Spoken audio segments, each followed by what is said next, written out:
What's up, Internet World? We're the News 19 Nerds. I'm Leroy. I'm Michael. We seem to be short some people and added some people, and so we just do this with whoever's here. Who did we add? We added Avery, then we lost me, then added you, then lost Lauren. I mean, we're just rotating round and round. We probably shouldn't, but this is what we're gonna do. For the last one, it'll be the four of us. That's a guarantee that we may or may not keep. I'm glad you lied to the people like that. I just said we may or may not keep it. I just said you lied to them. I didn't lie. 80% of the time it works 100% of the time. Isn't that how it goes? No. Something like that. No. If you're going to quote Bad Boys, sir, and quote the great Mike Lowry. Oh, that's not what I was quoting Anchorman. Oh. When they about the cologne. Oh, I thought you were quoting Bad Boys when they were in the dumpster. And he was like, my plan always works 100%. Yeah, whatever. Yeah, no. So, we're talking Watchmen. Watchmen, episode 7. You looked at the thing, didn't you? I did. Episode Pedia is 7, so it's 7. You looked at the thing, didn't you? Yep, episode 7. Awesome Little Miracles. What was this called? I don't know, man. You tell me. You hijacked What me. do you know? I know a lot. Do you? Yeah. Great. May not be about this, but Yo, this is about to be a fun episode for us. Non-spoilers first. Did you like it? Yeah. I don't know if you were on the episode that I was not. You didn't let me finish. Go ahead. I don't know if you were on this episode. I don't think you were. But I was talking with Lauren and Avery, and I was saying, we only got 3 chairs, man. Of course I wouldn't. And I was saying, once the show kind of went over the hill, as it were, and like hit the latter half of the episodes, we're getting more and more information, and I am enjoying these more than the first part because we're finally getting answers to some of these mysteries, and I feel like we're getting. They kind of built this stuff up and built it up, and we're finally rolling down the hill and stuff's coming to us. And this was another thing of just getting more answers to stuff and kind of some backstory that we didn't know we needed or maybe weren't expecting, or at least I wasn't expecting. Okay. Yeah. I personally, ever since the first episode, I've said it, I have been invested in this show. I've really enjoyed it. There were some episodes where I didn't understand where they were going. Mm-hmm. I will admit that. But I feel like these episodes, kind of piggyback off of what you said, goes back and fills in. I kind of look at it like as you're playing Tetris and you're having the blocks come down and there's like holes here and you're waiting for that long piece to fill in so you can get 4 rows. I feel like this episode, and more so than the last episode, does that. So this episode makes a Tetris. Oh, yeah. Okay. Oh, yeah, definitely. Right. Whether you have the L piece that comes down, and it goes like this, and it goes down, or you have the square, whatever, the little, the squiggly thing, whatever they're all called tetraminos. Okay, nerd. Just saying. Give a god dang what their names are. I'm just saying. Sir? What the pieces are called. Tetraminos. What the hell? Okay. You about to name all the Pokemon, too? Don't get me started on that. So, for me, I felt like this answered... Look, we're now getting to what the show was about. Mm-hmm. And we've now filled in so many different things to now... It like, if you've been along for the ride, it's like, finally, we get that nugget of, oh, this what this is. Because we'd always ask, who is this person? What does this person mean? Where do you come up with these names? And we knew... Damon Lindelof said certain characters were going to show up in episodes. He did. We just didn't know when. Like, man, we're running out of episodes. When are people starting to show up? Well, not only that, we knew if you've been reading. One of the things we always talked about is the Peteypedia. FBI agent Petey Dale, or Dale Petey. I can't remember. I can't remember either. He'd been tabulating all these different little backstory items that helps you fill in certain things, and so we knew who Laura Blake was. We knew some of these characters existed. We knew about the True Foundation before they showed up a little bit. So we knew a little bit about this. So, but this one really hit home to, like, now you're starting to, not that you didn't see the world before, but you get to see, like, what Vietnam was like. Yeah. After. So if you've been reading the book, if you read the book, you know that there was a war in Vietnam, but this is an alternate history. And Vietnam became a state, but then... The 51st state. You got to see, that wasn't an easy transition. And it really goes to that point of what would it have been like in Vietnam after the Vietnam War and they become a state. Mm-hmm. And that's a very hard thing to see. Because you have one group of people who's like, yay, we're part of America, and no, down with the oppressors and the invaders. Like, mm-hmm. So that was so interesting to see that play out in real life. We doing spoilers now? No, we can. I mean, there's still stuff we can talk about before we get to spoilers, man. I feel like you saying stuff was in Vietnam was a spoiler. No, it wasn't. What? It literally was in the trailer for the last episode. Maybe some people don't watch the trailers like well, maybe those people need to do better jobs in their life. Didn't you say you didn't watch the trailer for Knives Out because you didn't want it enough spoiled? No. You said you watched one trailer and then you didn't watch no more. Did not. I said I didn't see the final trailer because... That's what I just said. No, you didn't. You said I didn't watch any trailers. You're not changing it. You saw the first one. Nice try. When you edit this, go back and watch how wrong you are. Okay. Wait. Well, see, Michael, when you edit this, look at your face. This is my right face. That's your wrong face. Okay. It's going to be fun tonight. Yep. So, but no, we saw certain things from the trailer. We get to see Angela's backstory. And I thought that was something that I really wanted to see because I really wanted to see what made her the way she is. And so the last episode you guys did was you saw what made her grandfather, Will, who he was. Yeah. And I will say, to that episode I wasn't a part of, but I will say when we were talking about Louis Gossett Jr.'s character, I can appreciate now why he gave her the pills, given that episode. But I resonated with Angela because she was so angry because here's this man who wasn't a part of her life when he existed and he could have been. Right. And now I understand what that anger was. And I still identify with it, but it makes it so much more. It explains both sides. And I can understand her anger, and I can understand why he, in a sense, kind of stayed away, but also why he wanted her to experience what he had been doing and what was going on with him. So those, to me, I can understand it. But these two episodes really brings home and really extrapolates who this person is as a character. So was the episode an entire home run? Was there any parts that you didn't like in the episode? Because I had some issues with the episode. I have some issues with the episode. Like I thought parts, like some of the character interactions weren't even in terms of like how they were playing out with other stuff. We can get to that in spoilers, but to me, overall, I think this was a well-directed episode. And I think, provided the last two are just terrible, personally, I feel like they have done exceptionally well with a very nuanced topic, with a very dense and very sacred text to some people. It is not for everybody. I will go out and say right now, if you do not like issues of them talking about race, if you don't like issues of seeing LGBTQ relationships on TV, this is not the show for you, and this ain't the channel for you, because those things will be talked about, and those things are presented in this show. And this is going to turn off some people. This ain't the show for you. Everything ain't for everybody. So if this ain't for you, that's fine. But don't come here with that nonsense. Now let's get to spoilers. You done? You off your soapbox? Nah, I'll probably get back on it. Okay. It stays right here. Okay. Yeah, So the episode title was A Religious Awe? Is that what it was? An Almost Religious Awe. Which was a line from that Dr. Manhattan had said in the book. Mm-hmm. When he went to go fight people or kind of, liberate Vietnam or whatever, as they were, whether or not he was going to be the savior or the oppressor. They almost worshipped him like a god. Yeah. So this thing starts out with him walking around. Yeah, him, big old man walking around, blowing stuff up. Clomping and a stomping. Yeah, and we have some sort of Independence Day or some sort of Dr. Manhattan Observance Day, whatever it's called. Hey, whatever floats your boat, Vietnam. You do you. And you kind of get a sense that at the beginning, everybody seems to be, it's happy, everything's great. Is it? I feel like at first glance, yes.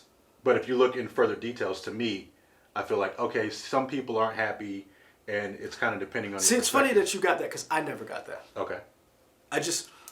To me, you're never going to get. To me, when I first saw that, I always saw it as they acquiesced, because when you think about what Vietnam is and what it represents, you're never going to be too happy with your oppressor being there. Mm-hmm.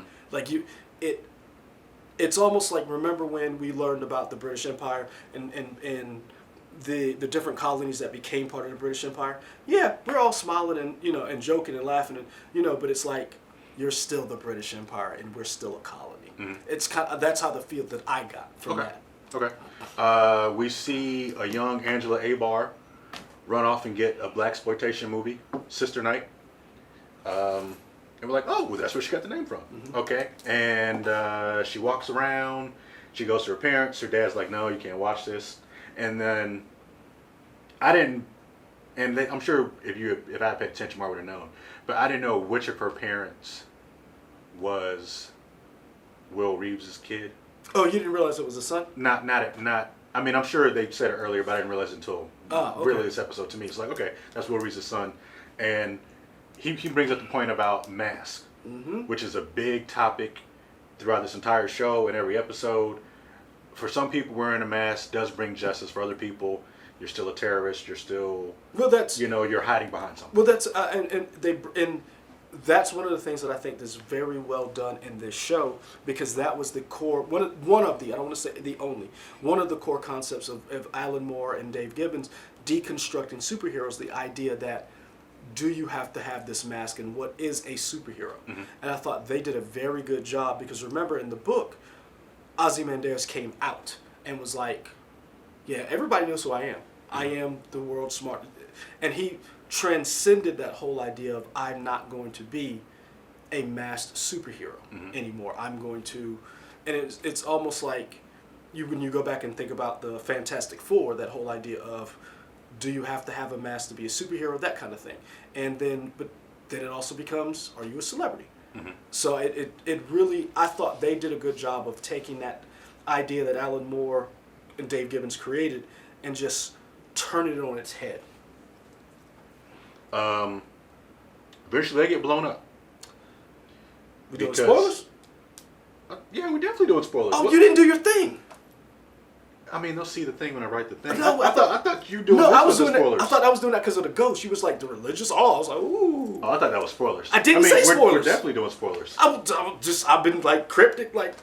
Yeah, I've been saying the show. Yeah, but I didn't say spoilers, man. Then why did you stop me? Because I didn't know you were doing spoilers. I was like, okay, he's doing the episode, okay. I just followed along. Isn't this all spoilers, though? Not really. You and I have a different definition of spoilers. Yeah. I feel like I'm telling the episode that's a spoiler. Nah, I feel like if you saw, because we saw that in the trailer, really.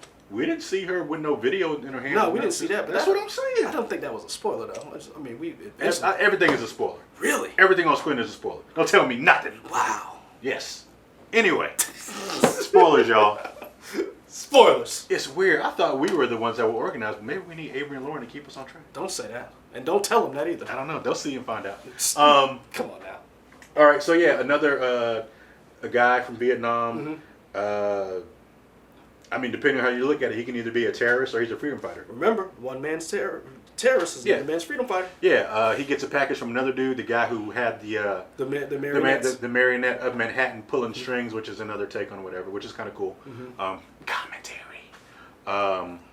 Gets a bomb, blows up her parents, and then she wakes up. Suicide bomber at that. Yes. The things overall, we have to go bit by bit in the story because you've seen it. I think I enjoyed every part of the show. But the only parts I didn't like, and it's weird, were the parts with Jean Smart's Lori Blake. Because the way it was written, and I'm not going to pretend to be a scriptwriter, I don't know, but it seemed clunky the way she had to. For me, this show is very smartly written in that even when they're giving an explanation or, like explaining what's happening, it seems so natural that it doesn't seem like it's expository dialogue. Exposition. There we go. I couldn't think of the word exposition. But every time she was up, it seemed like it was exposition. It just in seemed this weird. episode. And only in this episode. See, to me, and that's where I disagree. I felt like Jean Smart's character was still trying to wrap her head around what she was sent to investigate. Because I feel it's almost like she's the outsider, but she's also a costume hero, and she spent one part of her life as a costume hero, and this is what she's known. This is everything she's done, and then the Watchmen happened, that part of her life.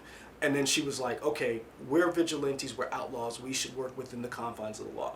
And her whole way of life shifted, and it diametrically shifted to the point where she had to change her whole demeanor, how she was. And I think the way we introduced her really was a powerful message to the audience that says, this is a person who used to be a costume hero, who has now spent the next phase of her life hunting them down. So I felt like she's trying to come to grips with the legacy she helped create. And I feel like, not that her writing was bad, I feel like I like the way that they did that, because it seems to be she's grappling with everything that's been going on. And I think in the way when she had handled that conversation with Judd's wife, I feel like that was her grappling with the real, like when you're talking to somebody and as you're saying it, you're coming like, oh, I felt like that's what she was doing as she was talking. And then it caught her so off guard when Judd's wife was like, yeah. And she was like, oh, was I supposed to? And she didn't get it. She still felt like, I am talking to someone who is a victim. And let me see how she does her normal poking at people and they don't know how to take it. She's never dealt with people who don't know who don't respond to her. Remember when Angela, Sister Knight, was like, ooh, and she poured the coffee out? She's never dealt with that. Everybody who comes in contact with her is usually afraid of her. And she's usually the smartest person in the room. So I felt like that, in that instance, she was out of her element. See, to me, I felt like that was a disservice to her, because she is like the smartest person in the room. So she's trained. You see this woman is pushing this button. Like, maybe I didn't like the way it was staged. I agree with that. I agree. She pushed it multiple times. Maybe you hit it once, and I get it why, because it kind of adds some tension and it's funny. But like, she's pushing this thing multiple times. You need to move or do something. But you know what? That was weird. And I think, but the funniest thing is, I thought it was dumb until at the end when the senator shows up and she was like, a trapdoor, really? And like that, to me, it worked better that way. But I did think it was a little hokey. She did the trapdoor. I thought when she was hitting the button, she was trying to get the light. I thought she was trying to mesmerize. That's what I thought too. And so when she did the trapdoor, that's when I was like, but again, I looked at it as she did not understand where she walked into. Like, she went in thinking, I'm going to be... So her guard was down. She wasn't... Kind of like her guard was down, but you saw how she handled Looking Glass. Yeah. And every time she handles somebody, they either acquiesce, they back down, or they're afraid of her. And so and I think it's very interesting, the two people who did not do that to her were two women. Sister Knight and Judd's wife. And I swear, I wish I knew that woman's name, but she's a great character actor. You know that don't work. You got that in front of you. You know that don't work down here either. You know this is basically a lead tin can we're in that blocks all internet traffic when it wants to. When we really want something, it don't ever show up. But I thought that was very interesting that here's this decorated officer, this vigilante, who got suckered by the wife. And I almost think that was kind of like that whole throwback to comics, like the whole Joker beats Batman kind of thing. Like, Batman is this super meticulous detective, and here's this crazy person with a mallet. And I kind of got that feel from it. So that was where it was a little different for me. Okay. I also didn't like I feel like that's a lazy way in television writing or anything where, like, you call out what the thing was that kind of sucked. Like, the trapdoors, like, you calling it out makes it worse? Kind of. It's like, I feel like you were trying to be cool to be like, yeah, we know it was weird and we called it out. I didn't buy it. Okay. Also, when he gave and she called it the bad guy monologue, I was like, I wasn't a fan of it. And maybe that's just who he is. I thought he was going to be more. I don't know. His plan was just kind of like white people feeling like they've been overlooked. Replaced. Replaced. So they won't be replaced. Yeah. Needed to And maybe because I already think that is a true thing, so I thought it was going to be something else. Nah. Like maybe it was just that simple. It's like, okay, I thought it was going to be something else because... But I guess that's where maybe you were expecting more. To me, I think one of the things that and I keep saying that, I'm sorry. One of the things that is interesting is you don't need a super villain you don't need Ozymandias to bring a giant squid and drop it on Manhattan. The simplest things sometimes are the scariest.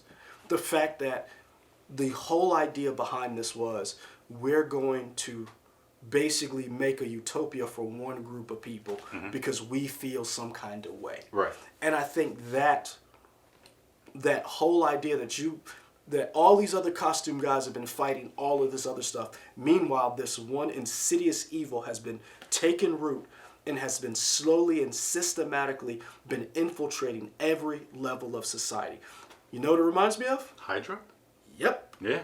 It reminds me of It reminds me of the Winter Soldier. Yeah. Where Captain America was like, "Oh, this all needs to go." Yeah. And he was like, "You need to go." Sam you was need like, to go. "No, we can save like." And he's like, bro. "Nah, bro, It's you done." out. You out of a job. Yeah. You need to put your resume on LinkedIn Yeah. and Indeed because you out. Yeah. And take that little false eye with you. But that's what it reminded me of, because to me that's the worst thing. The institutions that you feel that are there to protect you are actually out to get you. Yeah. And to me that was that one thing where you're like, oh, you really are evil. And it also goes back to that idea of it's really happening. I was trying to... I'll let you finish. But it goes back to what we say, which is one of the best shows on television, remakes, Battlestar Galactica. Because the topics that they tackled were things we saw in real life. They tackled whether or not using your military as a police force is a good thing. Suicide bombers. The suicide bombers. The acquisition of powers and the transfer of power between presidents. Election scandals and election rigging. Treasonous and traitorous behavior, and using your the scientists of the enemy to better your advancement. Yeah. We saw that in World War II. So you don't need a big bad octopus in the sky. It helps, and it almost shows you that what you were trying to do was be the supervillain, but it's like, humans don't need supervillains. We're big enough. We don't need a Yeah. Like, if you look throughout history, we've been our own supervillain throughout the millennia. So that's why I looked at it and was like, damn. You in that whole thing where that's why I said Gene Smart's whole take on the mask and white men are masked or good guys and black men are masked or bad guys. That whole shift, I thought, that was very well pulled off in the last episode, was blown away in this one, because it really brought it home how dangerous that is. Yeah. And maybe because I believe that there are people out there like that exist, of people who believe in their own superiority, I wanted something different, maybe some type of escapism, and so that's why I didn't buy into it as much. I don't know. I have to go back and look at it. But you're right. There are people, and again, I said this in my soapbox. That should be a show. Leroy Soapbox. What are we mad at today? Slow drivers. If you're in the far left lane, you drive faster than the speed limit. This has been Leroy Soapbox. Back to this. Just 20 seconds of me ranting. Yes. This show may not be for certain people because it very much hits home to what a lot of stuff, like, you would think in 2019 we're not arguing certain things. We're not arguing what a fact is. But we are literally arguing these things with certain people. Yeah. Like, we're literally arguing with people what, is this a pin? And people are like, no, it's not. And like, what? So it's very interesting because this may not be for some people. Just like we were talking about Ava DuVernay's When They See Us. Yeah. Some people have not watched it because it's still too real for them. It's still too raw. And that's fine. But this is one of the best ways you could see a show take the original source material, turn it on its head, but still stay close to what they were trying to convey, but then go in a whole new direction. Yeah. Which I thought was very interesting. We could talk about this thing forever. Lady True blew my mind. When she hit Angela, when she said, "You really are a real life blanket crazy person," I fell out. Like I was rolling. When she said that thing about her, that's not my daughter. That's my mom. That was interesting to me because one thing that we talked about in a previous review, we were like, oh, we thought maybe that was a clone of herself. Yes. No, it was a clone of her mom. So she when, made young, like, when she wow. said, "I'm about to hit my greatest achievement, and is it wrong for me to have my parents there?" She said, "Oh, you're a real life." I fell out. I watched this at night by me and my dog. My wife's asleep, and my dog looked at me like, "Negro, what is so funny?" Because I was rolling when she said that. Yeah, Oh. it's crazy. What was the significance of the elephant? I don't know. Because I really expected there to be like a bunch of Wills. Yeah. Like I was like, oh, she cloned him, aged him up or something. And I was like, does it have something to do with like, you know, the adage of an elephant never forgets? See, I thought that too. But That's I what I don't know thinking. exactly how that works. But then my thing is, why would you give these memories to an elephant? Yeah, I was like, that's torture? And I was like, Yeah, she don't care. She don't care. Yeah. She threatened that white couple with that fake baby when she was like, "You can have this baby, and I just want your land." Like that was messed up. She obviously don't care. Yeah, I like her. She's fun. And I don't know. I don't. You don't like her? Lady Truth scares me. She is, but I don't think she's evil. Not yet. Not to me. Ozymandias didn't think he was evil either. Well, yeah. Sure. Well, to be fair, she kind of sees herself as an Ozymandias. That's not a good thing. No, it's not. It's not. But I'm saying you can see the parallels or whatever. I mean, it's not like she's like. I mean, you can want to like Guy Fieri. He just may not be for everybody. He ain't trying to kill 3 million people. I mean, he might be. Some of that food is. Hey man, don't you speak ill. Guy Fieri just loves life. Okay. And I can appreciate that. Okay. As an angry person, okay. I can appreciate somebody. You and him can get some frosted tips and wear glasses and do all that stuff. Sir, that hurt me. That almost. I mean, like frosted tips in your beard. No, or something. sir, that was an attack on the frosted tips because you know I ain't got no hair. There's frosted tips. And you don't even take care of yours. That's what really bothers me. I know, right? Man, look at all this hair I got. Guys, we apologize. I don't even know why you watch this because I don't know. You keep coming back for these shenanigans. Foolishness. No, Lady Truth scares the F out of me. Okay. When she said that thing about, "I'm about to hit my grid," she said that like she was going to the store. Like that was just, you just told somebody, "I cloned my mother and I am incepting her own memories so she will know." Oh. Yeah. Like that whole situation, I was like, when Regina, bravo, madam, because her acting, she better get an award. Because when she said that thing and she said it with a straight face, she's like, "You're a real life crazy person." I like the woman, Madame True's delivery as well because she said it so matter of factly. Because she crazy. Yeah, but I mean, it's something she believes, and she's just like, I don't even know that she's a sociopath. I don't know what to classify. She's a her path. as. Psychosocial. I don't know, but it's something. She said it so matter of factly, as like you said, like she was just going to the grocery store, like checking off stuff on my list. And think about what she's doing. She's incepting her mother's own horrible memories that she somehow got out of her. Her mother died. She cloned her, raised her like it's her daughter, not her daughter, has her doing a thesis. Yeah. Whew. Yeah. Like, I know all the other stuff is just mind-blowing, but that right there got me. Yeah. All right, so we talked about True, we talked about Angela, we talked about... We ain't talked about the elephant in the room. We did talk about the elephant in the room. Oh, good call. We did talk about the elephant in the room, sir. You know what? That's the only time that actually works. Yeah. What we did not talk about was we finally got to come back to V. Oh, I didn't think you were going there. Who are you? No, go ahead. Oh, well, yeah, True. No, go ahead. All right, I see what you're talking about. Yeah. We're jumping around everywhere. So he's having his own court. I still don't quite understand what's going on with him. I have no I idea get what's it. going on. He's on one of Jupiter's moons. Ganymede? Europa. He is apparently in exile of some sort. But at the same time, I still feel like... He's in control? It seems like it, right? It did, because after all of that, and then it's one of the clones who's the game master, and even though he's on trial, the barrister... Give him a week. Yeah, and I was like... What is happening here?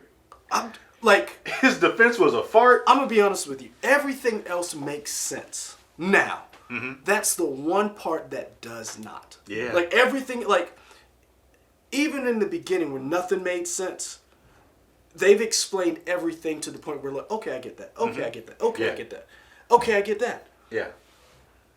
That's the one thing I have no idea what's going on. No. And I literally missed watching it. He was on one of Jupiter's moons. I thought he was on Earth. I mean, on Earth's only moon. Right. That we know of. So all you truthers out there, moon truthers.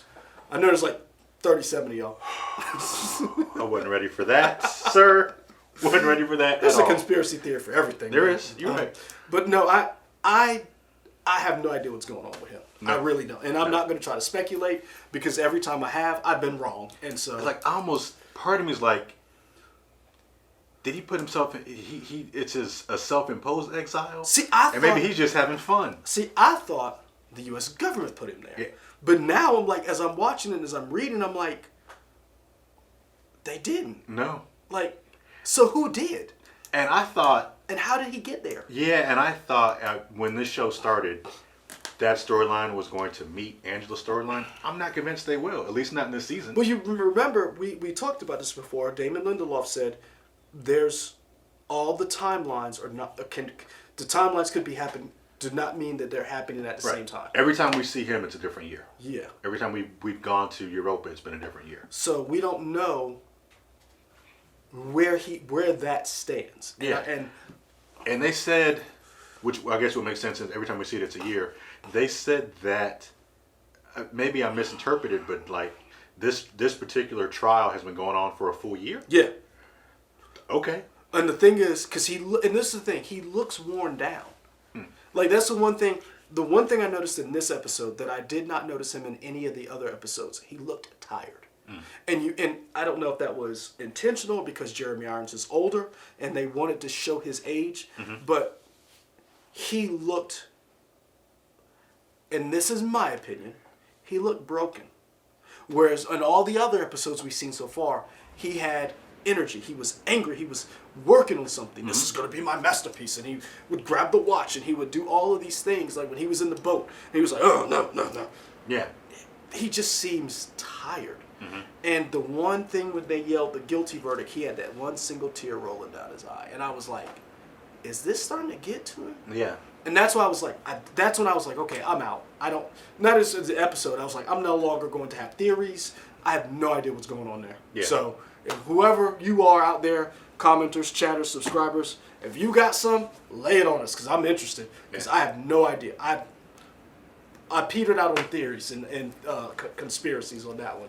But I will say this: the woman who's on there, who's the clone, Mrs. Crookshanks. Yeah. Oh, she's amazing. Like that whole dialogue, that delivery. Oh, I was ready to convict. Yeah. I mean, personally, I think he should be convicted just because, you don't mass murder 3 million people and get away with it. But that's just me. Yeah. Those are my morals. So let's get to the other elephant. Calvin Jelani / Calvin Abar is a giant piñata. / Black Manta. Yeah, it is a giant piñata with the Dr. Manhattan cookie inside. Man. I didn't see it coming. I know people on the internet did, and IGN had a good article. You can go to IGN to find the link on Reddit about two people who, I guess they called it from the beginning, and they've been following stuff, and the stuff they laid out is like, this is cool. When you look back, it's very clear. Yeah. But I will say this: I was mad that I did not figure it out until she said amnesia. I suspected, but I talked myself out of it a couple of episodes ago. And I talked myself out of it. I was like, no way. I was like, I assumed he was another costume vigilante that no one knew about. Okay. And that's what I had told myself to believe. But when did you know it was him? I mean, when in the episode did you know? I'm a dumb person, so I never get this stuff. The people, the way they write, they're always able to get me. So I knew once I saw the hammer. It's bad. Really? That's Let me tell you what I knew. I knew when she said amnesia. When she said amnesia? When Lady True said amnesia. No one really gets amnesia. And I remember that and I was like, if this mother... And I said, oh, you idiot. And then I was like, as I'm watching it, I went back and I was like, okay. I went back and like shuffled through other episodes and was like, okay, what about? And I was so mad because it's almost like The Usual Suspects. Once you know, you can go back and look and you feel so stupid. Mm-hmm. But then, because there were so many clues, so many hints. Yeah. Some of the hints. Let's go through some of the hints. Jean Smart said, "Cal's attractive." Yeah, and it was weird, right? And we talked about it. She's like, she's really into Black Manta. It's like, yeah, we get it. He's an attractive dude. There was something inside of him. She was like, she was really attracted to him. The cut of his jib. Yeah, pretty much. She has that big blue dildo that's called an Excalibur. Sir, are we allowed to say that on this channel? Well, I'm saying it. We got to now. I'll make sure this is not for kids. We got the big phallic instrument. It's called the Excalibur. Yeah. Cal Abar. Oh. Yeah. Now, I'm not going to take credit for that. Again, I got that from IGN from the link. Bravo. But it's just like, that's crazy. Bravo. Right? I didn't even catch that because I didn't even notice that. I knew it had a name, but I didn't know that was from a name. Peteypedia. They tell you in the thing.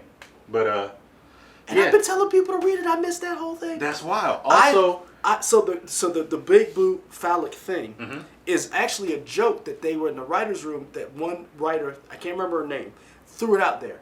And it ended up in the show and they were like, what? So it's kind of like, let's see if we can get it on TV. Mm-hmm. So that to me, that was the Easter egg that I thought was hilarious. Yeah. What else? Apparently, when he talks to the kids about death, he doesn't... Yeah. He's not very fatherly or lovingly. It's very He's just very clinical, and then Spock almost. And then he was like, "Y'all want some cereal?" Yeah, we done. We good. And here's my man said, "This is death. Y'all want some Frosted Flakes?" Y'all nothing. It's over. Let's get this food, man. And the kids gonna take it fine. And they did. All right. Topher was like, but them little girls, they was like, "Yeah, let's get some Frosted Flakes." It was nothing. I was done after that. Daddy Manhattan talks like this all the time. I was dead. Apparently, in some of the trailers, people have so much time on their hands. Well, it's easy because you have so much information now that you can scroll and they were like saying his knuckles match the knuckles from Dr. Manhattan. Oh, so if you go back and watch the trailer, there is a part when he's at the table and he's in Vietnam, and if you look at his hands, maybe you can. I can't.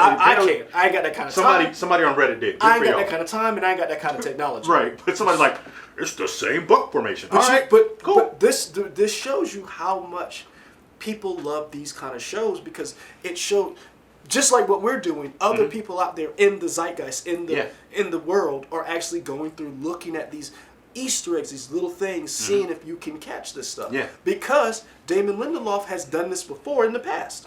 He has other shows. Yep. Yeah. What's the big one that you said? Will. Oh, right, yeah. Will said it a long time ago now, and maybe I guess in the second episode, he had said that, your husband's Dr. Manhattan. He mentioned something that Dr. Manhattan is not on Mars, that he's here. Yeah. And Angela echoed that when Lady True told her that. Mm-hmm. And she was like, did my grandfather put you up to this? And I was like, wait a minute. I was like, because it was a throwaway line. That you thought, because again, everybody looked at Lou Gossett Jr.'s character as being crazy. He's crazy. Like, nah, he's the sanest one of them all. This is another one of those subversive things they always do. How many times have you been out and there has been someone that you've seen and you're like, that dude is old and crazy. And you discount those things that person says. Yeah. Whether they be white, black, whatever, you discount that Vietnam veteran or whoever it is. We discount old people for being not caught up with the times, when sometimes those people are very in and they pay attention, they know everything, you're just not listening. Yeah. Angela would have listened from day one, hadn't turned him in. Yeah, we got callers sometimes that be like, y'all know stuff, you just haven't put together what you're trying to say. Mm-hmm. Yeah. And so it's little, and that was when you said that, I was like, oh man, that one scene is literally a commentary about our culture and about our society, that here's this old man that everybody thought was feeble who walked by. Because remember in the first episode, we saw Louis Gossett Jr. People walked by him. He was watching Angela. She went into the thing. And remember, she handcuffed him to the thing. And she was like, how'd you get out? She was so perplexed. Yeah. And he's like, I'm the one who hung your sheriff. Yeah. And she was like, there's no way in the world you could have done it. And then when you realize what he did, you're like, oh, he did that. Mm-hmm. And you're like, old people are scary. Yeah. So she got this hammer in his hand, and I guess Dr. Manhattan did some type of mental telepathy on himself to block out that he was Cal or something. But, I mean, or he had like a schism or something. I don't know. Remember, he has some very, he has the power to recreate himself. Because remember, that's what happened. If you remember, they did a beautiful job of recreating that scene in the movie, the Zack Snyder movie, of when he pulled himself through molecules, atoms, and basically brought himself back to life, and that's like, if he can do that, I don't think there's anything he can't do given time. Right. So I'm quite sure he could probably turn himself from blue to black. That seems kind of easy. And the other thing is, I mean, we know he can do everything. So I'm curious what the 7th Cavalry, like what threat they really posed to him. See, that's the thing that I think they were. I think what they're trying to do is they're trying to get the energy that he possesses. They're trying to capture that energy. Okay. And because that to me seems like a good way to usher in your superiority. Because that's what they're about. Ushering in a new age where everybody knows their place. Yeah. You individuals, you go in this section. Yes, you can work and, but you must know your place. Right. They're literally trying to put a racial caste system together. Yeah. So that's what I think. Also, his name is Kal, like Kal-El, Superman. That's another one we didn't talk about, but yeah. Good one. Because people always like saying, Dr. Manhattan is like the Superman equivalent. Well, the thing is, a lot of people forget, and I know some commenters are like,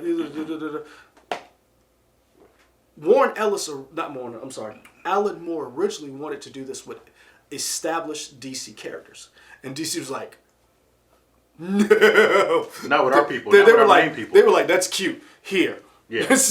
So there is a lot of, it really is a deconstruction of the superhero genre. So that Cal reference, I mean, man. Yeah. Like, I'm not going to lie. I was mad that I did not get that. I was like, oh, Leroy's dumb. So I was like. Well, I mean, it's, I've seen some reviews and they've been like, they felt like Cal has kind of been like the audience surrogate in some points because he's always looking into stuff. So you almost feel like betrayed because we weren't let in on their secret almost. And I don't. But some people were saying they felt kind of betrayed just because they felt like there should have been something. They need a hug. Maybe. I don't know. Tell me who you are, guys. I'll show up. Not that they hate the show. They're just like, don't tell me who you are. I'll give you a virtual hug. the way it happened here or whatever. I loved it. Like I love a good reveal. If you pull off a good reveal, and that's why I hate personally spoilers because I want to see. I'll never forget two reveals that were ruined for me, and I'll never forget them to this day. Sixth Sense? Nope. Oh, I know one of them. You told me. Tombstone. Val Kilmer. I'm your Huckleberry.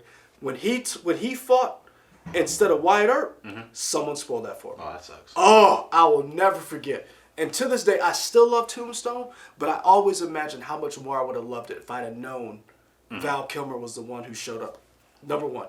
2, did not know. Maybe I'm not that bright. Don't care. But Chris Brathwaite, you'll notice. Because you know, and we will always fight to the end of time for this. Chris Brathwaite told me Denzel Washington was blind. And say the movie. Don't just say Denzel Washington was blind. I can't remember the name of the movie. Book of Eli. Because you was like, Denzel Washington is blind. You mean in the movie, not in real life. I mean, he might be. You just stopped. It didn't finish the thought. Because it still hurts. Yeah. It still hurts. Let me tell you a story. We were working the weekend shift, me and Chris. Chris is one of my good friends. And I wanted to see the Book of Eli. And Chris goes, why? He blind. I said, who's blind? Man, that's some old Chuck foolishness. Denzel Washington. I said, he's blind? He said, yeah. You can tell from the trailer. No, you can't.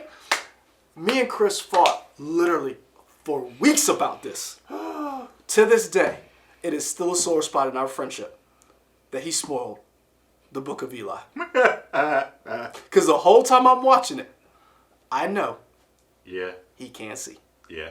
And it bothers me. Yeah. So I love a good reveal. I do. But I know people who have ruined stuff for people. Mm-hmm. And you just, I'm sorry. I need a moment. Okay, I'm back. Okay, good. So, I mean, I feel like we hit on all the subjects. We touched everything. Oh, yeah, she just bashed first. She said, the kids sleep. They sleep. They good? Great. Get this hammer. I'm mad that she was just looking for that hammer. Ain't woke him up like, hey, baby, I'm home. How you? She went looking for that hammer. Well, because I guess at that point, because it still didn't dawn on me. That he was urgency. Well, that, and also, at one point, for a second, I thought she didn't realize that he was Dr. Manhattan. Oh, no. She knew. But no, yeah. She's known from the entire time. I get it now. But at first I was like, oh, she didn't realize that's not a real person. Like, oh, no, she does realize that. She got this hammer. It's like, we need to get you out because something's about to go down. Well, see, the thing is, what I knew she was, I knew he was, and I was like, and it just, and again, through the episode, they had been confirming it with little things, and I'm quite sure there's other stuff that they mentioned, but when Lady True said, you never asked me who it was. Right. And I was like, he home by himself. Mm-hmm. He already done shown he a pushover. The 7th Cavalry is obviously pissed because, and so you saw them when she ran in the house. We'll get to it. I know you about to go. Oh. But okay. So we saw the 7th Cavalry, and you're like, they watching the house. Of course they watching the house because they know who she is. Because old boy is in the 7th Cavalry, who has all of their addresses and all of their information. Hence why Looking Glass didn't tell anybody stuff, which Lori Blake was like, and that's why I said she was coming to that conclusion when she was sitting down, when she was talking to Petey, when she was talking, she is just now coming to the realization that the 7th Cavalry has infiltrated every level of society. And that's where I was like, but she was like, why didn't he send this through the normal channels? Like, why wouldn't he? Because when Petey was at the house and realized, and that's when we all realized at the same time, Looking Glass was still alive. And Looking Glass is a bad mother. Shut your mouth. Yeah, you're not going to take a Looking Glass. Son, I'm so glad. I really thought, like, oh, they got him. Nah. Son, you don't get Looking Glass. I had hoped they didn't get him. I had been, like, I was like, please, Lord. You're not going to get Looking Glass. Don't let Looking Glass go. I like him. And I wish he'd have saved that puppy. Like, I really had wanted him to make it. And son, when Petey was walking through the house, sucker, bodies everywhere. Blake was like, how do we know he wasn't 7th Cavalry? Blake was like, yeah, he's not 7th Cavalry. And I'm telling y'all right now, he gonna show up in the best way. Oh, got to be, yeah. Cause he got a Rorschach mask. Cause Petey said they all got masks except for one. So that means he's got a mask. He running around in their little hideout. He about to mess some people up. So hopefully messing people up. But I'm hoping we get an awesome fight scene. But man, when you looked at that room and he was just, oh my. Right. I was like.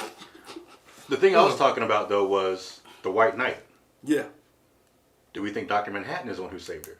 See, that's what I was trying to figure out. But again, we still don't know. We don't have a confirmation, but that could be somebody else. Now go back to episode 2 when she asked, "Where's Cal?" Yeah. See, that's what... It has a different meaning now. And again, and see, that's why I was wondering, was Judd the one who saved her? And see, again, that's the one question that's my main question we still haven't answered. Because I don't know what's going on with Ozymandias. I ain't even going to try anymore. I want to know who saved her. And again, you say it's Cal. Well, not that I say it, I think that could be a new option now. It is. And so that's what I was thinking myself. But I was like, but then...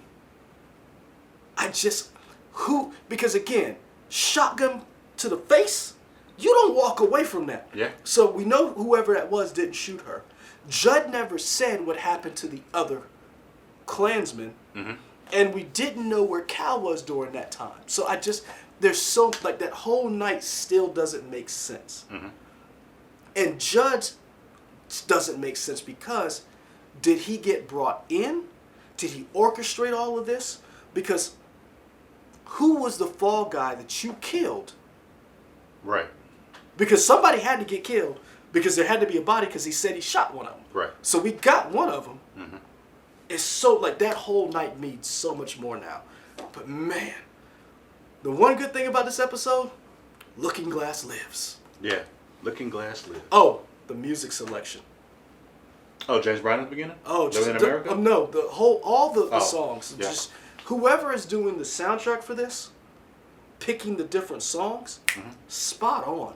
They are killing the game. Because one of the songs, I got the IMDb, not the IMDb, the Shazam. Eyes by DeVille. Okay. So go look. So remember, where is it? Where's it? How do I do? Oh no, just make sure you don't play it so we got no No, copyright. I'm trying to look for the lyrics because the at the end they. So basically, you know, like when you're watching the credits, that song that was playing was DeVille, and so as you're all the times at the end of the show, that last song has some very big meaning. Yeah. Like when they did Eggs for the Beastie Boys when Grandfather Will was. So it's, again, I love the soundtracks. You literary people, help me out. Cal, the last time we see Cal before he gets knocked out, he's reading Ernest Hemingway, For Whom the Bell Tolls. I'm sure that means something. Let me know why he was reading that book, how that ties into this stuff. So somebody let me know. Do you know? What? Why Cal was reading For Whom the Bell Tolls by Ernest Hemingway. I felt like he was reading. I felt like he was doing what Denzel Washington's character was doing in The Equalizer, going back and reading classical literature. But why that book? I again, and it's probably something else to it, but I thought it was like one of those lists that you go through the 100 books that you should read, and because I picked up on the fact of, I thought it was he's going back to be a human again, so he's trying to acclimate and get himself back into learning how to be, learning cultural reference and stuff like that. So, because if you remember in Equalizer, Denzel has that list of books that he's reading because that's what his wife, and so he's always reading certain books. And I thought that was, and that's what I interpreted as, because going back, you realize, oh, he's coming back to live as a human. So what would you do if you would go back and you'd read literature? Because it didn't seem like they had the internet, so. Yeah. No. Man, we've been talking about this for a while. We can keep talking about it. But yeah, let's wrap it up. Yeah, because we said everything, I think, for the most part. Look, can't wait for the next episode. My question is, what do you do for season 2? Like, does the cavalry win? Well, this one, then they got to like fight back. Like do they go under style? Look, do you end up turning into, or Man in the High Castle? Yeah, that's what I'm saying. Like, do now costume superheroes are a real thing, and like we start like all the people they put in jail, Lori Brake has to now get out. Yeah. Like, there's so many, like, because I didn't see them going this way, so I have no idea where this show is going now. Yeah. Like, comment, subscribe here on this video. In addition to finding us here on YouTube, you can also find us on Twitter, Instagram, Facebook, WOTX.com. You got any final questions you want to? No. Just again, hopefully when we wrap this up, all 4 of us will be here, provided nothing else is going on and nobody's on vacation. Yeah, because we've been religiously watching this, the 4 of us. Yeah. So I want to say we enjoy your takes, we enjoy your comments. I try to answer each and every one. I think that's about it. But yeah, so no comment. You know, if you say thanks for the whatever, I'll always try to answer. At least say something to, because we appreciate the fans, even the ones who don't agree with what we have to say. In other words, they're like, oh, you missed this. Cool. These just jokes, man. These the jokes. These jokes. We out. We out.